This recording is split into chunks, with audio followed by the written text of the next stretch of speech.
আসসালামু আলাইকুম। একটি বিষয় নিয়ে কথা বলবো। জেলিট, ঠিক আছে। এটার প্রাইস ছিল 14 টাকা। 14 টাকার বিনিময়ে এখন প্রাইস হলো, এই যে দেখেন, 30 টাকা। আপনার বিগত 1 মাস আগেও ছিল 14 টাকা। আজকে কিনতে গেছি, গিয়ে দেখেছি 30 টাকা। তাহলে দেখেন কিভাবে রাতারাতি সিন্ডিকেট বাজার বেড়ে যাচ্ছে, ঠিক আছে। এগুলো দেখার মতো কোনো মানুষ নাই।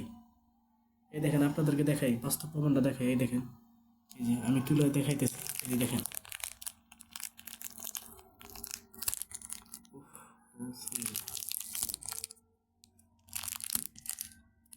এই যে দেখেন, এই যে দেখছেন, এই যে দেখেন 14 টাকা। এই দেখেন,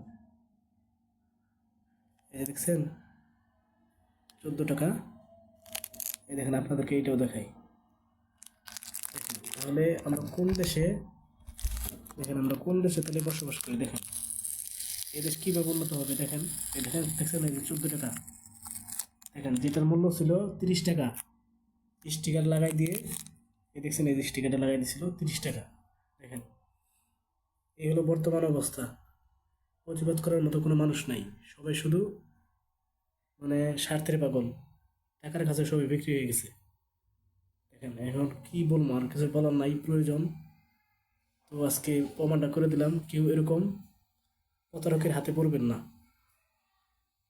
যখন কিনবেন তখন ভালো করে ফলো করে দেখবেন, ভালো করে রিসার্চ করে তারপরে কিনবেন। এরকম ধান্দাবাজের দোকানে তার কাছে কখনো যাবেন না। আর এরকম কোম্পানি যেগুলো আছে বাংলাদেশে, সবাই বয়কট করবেন। এরকম কোম্পানি যেন বাংলার জমিনে আর না হয়, সবাই বয়কট করবেন আজকে থেকে। বয়কট করা হোক ধান্দাবাজ কোম্পানি।